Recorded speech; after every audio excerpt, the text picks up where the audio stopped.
ভালো মন্দ সর্ববন্ধন বিমুক্ত হয়ে আত্মা স্বমহিমায় সর্বশক্তিমান রূপে বিরাজ করেন। স্বামী তত্ত্বাতীতানন্দ মহারাজ এই বিষয়টি খুব সুন্দর করে তার প্রবন্ধে বিশ্লেষণ করেছেন। স্বামী তত্ত্বাতীতানন্দজি মহারাজের সেই লেখাটি নিয়েই আমার আজকের ভিডিও। আশা করি আপনাদের ভালো লাগবে। নমস্কার, life stories with Soma YouTube চ্যানেলের সকল দর্শক শ্রোতা বন্ধুকে আমন্ত্রণ জানাই আমার আজকের ভিডিওটিতে। আরোগ্য লাভের অনেক প্রকার উপায় হতে পারে, অনেক প্রকার ওষুধও আছে, কিন্তু কোন ওষুধ কোন সময় দিতে হবে উত্তম বৈদ্য ঠিক জানেন। শ্রীরামকৃষ্ণ পরমহংসদেব ছিলেন উত্তম বৈদ্য। তিনি জানেন কোন ওষুধ এখন আমাদের ভবরোগ থেকে মুক্ত করবে। উত্তম আচার্য, উত্তম বৈদ্য শ্রীরামকৃষ্ণ পরমহংসদেব যদিও ভক্তিযোগী যুগ ধর্ম বলেছেন, তবু তার প্রয়াস ছিল 4 যোগের সমন্বয় সাধনে। তিনি রাজযোগ প্রসঙ্গে বলেন, রাজযোগ মনের দ্বারা যোগ, বিচারের দ্বারা যোগ। ইহা ভক্তিযোগেরই মধ্যে। মন স্থির না হলে যোগ হয় না। তা যে পথেই যাও না কেন, মন যোগীর বশ, যোগী মনের বশ নয়। মনও স্থির হলে বায়ু স্থির হয়, কুম্ভক হয়। এ কুম্ভক ভক্তিযোগেতেও হয়, স্থির হয়ে যায়। নিতাই আমার মাতা হাতি, নিতাই আমার মাতা হাতি, এই কথা বলতে বলতে যখন ভাব হয় তখন সব কথা বলতে পারে না, কেবল বলেন হাতি হাতি, তারপর শুধু হা। ভাব হলেই বায়ু স্থির হয়, কুম্ভক হয়। এখানে বলে রাখি, কুম্ভক হলো যোগব্যায়াম এবং প্রাণায়ামের একটি মৌলিক শ্বাস প্রশ্বাস নিয়ন্ত্রণ কৌশল, যার সংস্কৃত অর্থ শ্বাস ধারণ। এটি মনোযোগ এবং মানসিক একাগ্রতা বাড়াতে সাহায্য করে। এটি নার্ভাস সিস্টেম বা স্নায়ুতন্ত্রকে শান্ত করে স্ট্রেস কমায়। স্বাভাবিক অবস্থায় আমরা ঈশ্বরের সঙ্গে সর্বদা তন্ময় হয়ে থাকি না। তন্ময়তা আমাদের সচেতনতার ঊর্ধ্বে অনেক সময় অন্য রাজ্যে নিয়ে যায়। শ্রী শ্রী ঠাকুর সুন্দর উপমা দিয়ে বলেছেন, একজন ঝাড় দিচ্ছেন, এমন সময় একজন লোক এসে বলল, ওগো অমুক নেই, মারা গিয়েছেন।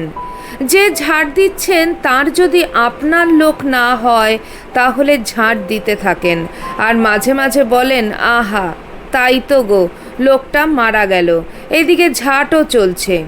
আর যদি আপনার লোক হয় তাহলে ঝাঁটা হাত থেকে পড়ে যায় আর বলে বসে পড়েন, তখন আর কোনো কাজ ও চিন্তা করতে পারে না।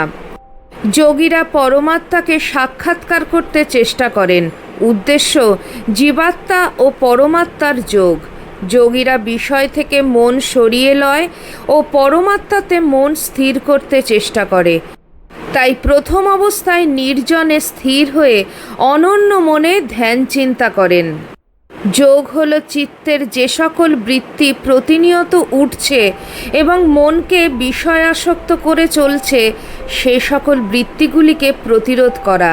চিত্ত হলো অন্তঃকরণের উপরিতল, যেখানে বৃত্তিগুলি ঢেউ হয়ে প্রতিনিয়ত অন্তঃকরণকে আন্দোলিত করে। ফলে মনের গভীরে লুকায়িত সত্তা আত্মস্বরূপকে দেখা যাচ্ছে না। তাই পতঞ্জলি ঋষি বলছেন, প্রথমেই আমাদের বৃত্তিগুলি নিরোধ করতে হবে, তবেই আত্মার সঙ্গে যোগ স্থাপন করা সম্ভব হবে। যোগীরা সাধনার প্রারম্ভে সকল বৃত্তিকে নিরোধ করার জন্য প্রাণবায়ু নিয়ন্ত্রণ করে প্রাণায়ামের মাধ্যমে মনকে বিষয় বিমুখ করতে চেষ্টা করেন। বুদ্ধির দ্বারা বিচার করে চিত্তকে শান্ত করার চেষ্টা করেন। স্বামীজি পতঞ্জলি যোগসূত্র ব্যাখ্যা প্রসঙ্গে বলছেন, চিত্ত সর্বদাই স্বাভাবিক পবিত্র অবস্থায় ফিরিয়া যাইবার চেষ্টা করিতেছে, কিন্তু বাহিরে আকর্ষণ করিতেছে। চিত্তকে দমন করার উপায় বাহিরে যাইবার প্রবৃত্তিকে নিবারণ করা এবং উহাকে প্রত্যাবৃত করিয়া সেই চৈতন্য ঘন পুরুষের নিকট যাইবার পথে ফেরানো, ইহাই যোগের প্রথম সোপান। কারণ কেবল এই উপায়ে এই চিত্ত উহার প্রকৃত পথে যাইতে পারে। যখনই অঙ্গগুলি শান্ত হইয়া যায়, যেমন হ্রদ শান্তভাব ধারণ করিলে তখনই আমরা হ্রদের তলদেশ দেখিতে পাই। মন সম্বন্ধেও এরূপ বুঝিতে হইবে, যখন শান্ত হইয়া যায় তখনই আমরা আমাদের সত্তা বুঝিতে পারি।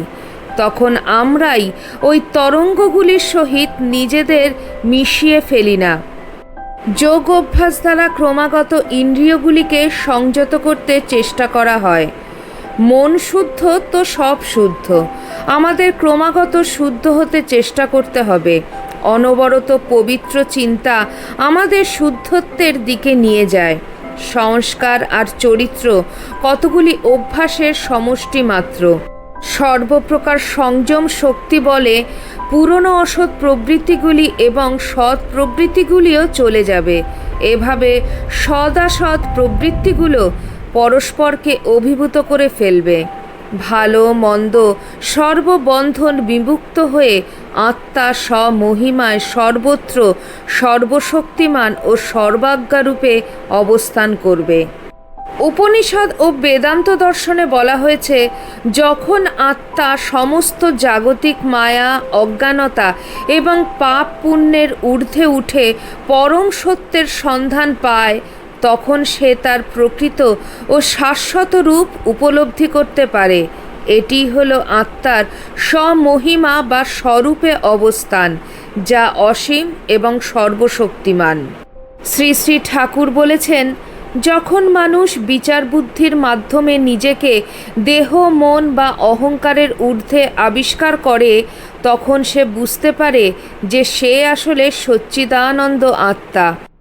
এই অবস্থায় পৌঁছানোর জন্য তিনি ঈশ্বরের দাস এই ভাবটি জাগ্রত করতে বলেছেন, যা সমস্ত জাগতিক বন্ধন বা মায়া কাটাতে সাহায্য করে। ঠাকুরের এই অদ্বৈতবাদী এবং ভক্তি মিশ্রিত দর্শনের মূল কথা হল, ঈশ্বর ছাড়া এই জগতের সব কিছুই অনিত্য। আত্মা মূলত সর্বশক্তিমান এবং নিত্যমুক্ত। এই উপলব্ধির মাধ্যমেই জীবের প্রকৃত মুক্তি বা মোক্ষলাভ সম্ভব হয়। ঠাকুর বলেছেন, আমি ও আমার এই বোধই হলো মানুষের অজ্ঞানতা ও মায়া। মানুষ যখন নিজেকে শুধুমাত্র দেহ বা মন মনে করে, তখনই সে জাগতিক ভালো মন্দ, পাপ পুণ্য এবং কর্মফলের বাঁধনে জড়িয়ে পড়ে। বিচার বুদ্ধি ও আধ্যাত্মিক সাধনার মাধ্যমে যখন মন শুদ্ধ হয়, তখন মানুষ বুঝতে পারে যে সে জড়দেহের ঊর্ধ্বে এক শাশ্বত সত্তা। এই অবস্থায় আত্মা জাগতিক গুণ বা দোষের অতীত, নির্গুণ। সমস্ত জাগতিক বন্ধন থেকে মুক্ত হলে সাধক উপলব্ধি করেন যে আত্মা বা পরমাত্মা চিরকালই মুক্ত এবং স্বয়ং প্রকাশ। শ্রী শ্রী ঠাকুরের শিক্ষার মূল ভিত্তি হল এই ঈশ্বর অনুভূতি, যার মাধ্যমে আত্মা তার দিব্য ও অনন্ত স্বরূপকে ফিরে পায়। এতক্ষণ আপনারা শুনছিলেন ভালো মন্দ সর্ববন্ধন বিমুক্ত হয়ে কিভাবে আত্মা স্বমহিমায় সর্বশক্তিমান রূপে বিরাজ করেন। ভিডিওটি আপনাদের কেমন লাগলো অবশ্যই কমেন্ট সেকশনে কমেন্ট করে জানাবেন। চ্যানেলের নতুন বন্ধুদের কাছে একান্ত অনুরোধ, চ্যানেলটি সাবস্ক্রাইব করে আমার পাশে থাকবেন আর পাশে থাকা বেল আইকনটি অবশ্যই ক্লিক করে দেবেন, যাতে আমার পরবর্তী ভিডিওতে আপনার সঙ্গে আমার আবার দেখা হয়। তাহলে আজ এই পর্যন্তই। সবাই ভালো থাকবেন, সুস্থ থাকবেন। আবার খুব শিগগিরই দেখা হচ্ছে আপনাদের সঙ্গে কোনো একটি নতুন ভিডিওতে। জয় ঠাকুর, জয় মা, জয় স্বামীজি।